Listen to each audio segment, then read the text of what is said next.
walum bi da rek non la fa demee nag so naka la yaa ngi kula man Aboubacar laa tudd Aboubacar Aboubacar baax na léegi yow la am pour waat xanaa fii dañ fi am ay jafe-jafe wala jafe-jafe amul fii moom ke mi bo si biir boobu noonu man doom na waa si dara si loolu ban nga yemuna may ma nekk kaw non ñu mën a waxtaan si olof na mooy ma nekk kaw non ma mën ka kaw fana mu baax mbaa dama ka say de mo se bo mo ndebe men so la lo nyi ndokol mero ke yalla ko be ñame mero dul beje comment li afo ñame amna benen maire doomu na am nga de sona am nga jara feri bi daf de ko disturb nak kenen nité sa doomu na le eketi non ga so le munu ta eketi dem be wurus bu ga yagamti bu ga dugg ci bir gal bi gaay di ñu eketi forcer sen bopa bi gaay de jappalante tamit afta dugal len ko benen maire de ñu be fi ndo fi la de te ema gaay ya understand bu ga dem man baax na jërëjëf dégg waaw mu ngi cool thank you so much Gente TV channel online TV la waaw man sénégalais nga nanga def ça va yaa ngi ok waaw tudda Ndeye Marie ok ñu ngi jógee ko Gente TV online TV la currently so fu mu nekk ni dégg nga ne féere bi nekk di daw so dañ ñëw fii tey ñu laajte leen seen jafe-jafe yoo leen nekk di am léegi nii man ñemewuma gaal maa ngi ne di jël gaal féere moo ma gënal te gisuma féere bi ñemewuloo gaal léegi da ngaa ñëw dugg gaal ñàkk pexe ndeysaan loolu métti na léegi yaa moom bagage yi wala ok so payment bi ñaata la $50 comme yow yaay fay $50 ak sa bagage bi ak lii bi wala bagage bi is different from the payment man maa ngi si doog a yéeg yow yaa ngi si doog a yéeg te da nga ragal waaye lii métti na de waaye yàlla baax na dégg nga di nga aaga jaama insha Allah amiin baax na jërëjëf thank you so much anyway we trying to cross here but it's like always things are getting from frying pan to fire. Crossing here is no more like peaceful, it's a hell. Really, we feel a lot of pain and difficulties. People of North Bank require a lot of help, obviously, because it's like both of the canoes and the ferries are like the same. Sometimes you will come here, you pay your money, and then you will not hear any informality, like there is no customer care here. So it's like, but it's better. It's far better than that of the ferry servicing, because without them here, obviously, things will be worse. So they're doing their utmost best, and I think they need assistance and support by creating a bridge for them, because you can see human porters sometimes. It's not long ago somebody drowned here. Seriously? So they carried a guy on the shoulders. So it's like, I don't know where the porter is tired or something like that. So the guy fell down and then the whole body was wet. And that wasn't the mission. It is deviated. So what if the guy crossed and then dare to join a car when the whole body is wet? So it's going to be difficult anyway. So but I know the best thing is if the government cannot handle the situation, let them create bridge for these people so that the boats or canoes will anchor, and then people will have a smooth entrance to the canoes, and then life will be at least a little bit better. Because the way it is hell. Really, things are difficult anyway. So very much, thank you, sir. Okay, can you just mention some few difficulties that people are having here, like? Yeah, sometimes the human porters themselves will be charging different prices, even though the securities are to be given a thumb up, because they are tirelessly doing their utmost best to see that everybody is treated equally, and then people will not be pirated here to be charged what they are not. So it's like sometimes you come orders to tell you $20, $30, $50 person just to carry you and get you into the boat. But the standard price here is $10, and the securities are always working towards that. And those who are working with their canoes are also working towards that. So it means they are working hand in glove with the security to make things as smooth here. But those current people, porters, are man from nowhere. They are nobody. So it's like sometimes they can try to know who are these people. They are new here, newbies, and like they try to inflate price by realizing who you are.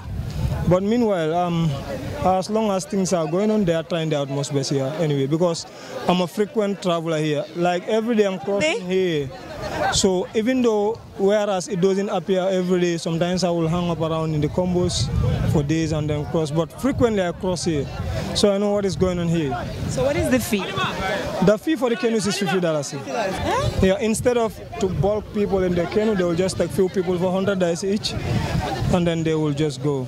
So it's also conducive and very flexible. What about the students that cross every day to go to school, Monday to Friday? Anyway, students, currently I don't know their status, but what I know previously was that those who are with their canoes here are doing so many efforts for students because students don't pay when crossing here.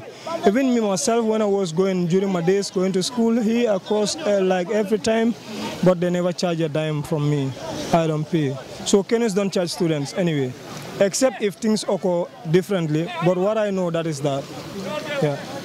All right, thank you so very much. Thank you so much. We really appreciate your opinion. All right, you're welcome. Thank you so much. No, every day dama daan cross waaye léegi moom jeexal na. jeexal nga léegi. léegi boo doon cross. What was the fee for the kid?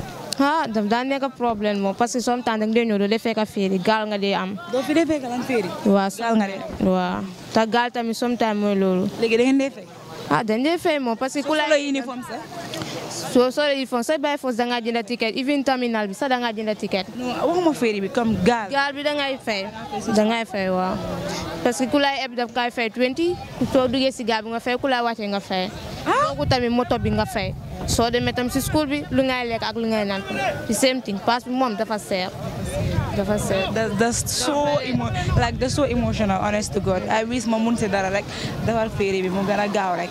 But anyways, we are just appealing like ñu ngi ñaan ñoo xamante ne government bi woo ñoo xam anybody that can help and is a Gambian or non-Gambian nañ gaaw. Firstly, let's come and do this together because things are so hard, especially the students. Man xam nga ne students yi dama leen yërëm torok ak paa yi maire yi like dafa métti. Even góor yi sax dafa métti. Dafa métti moom war a dem.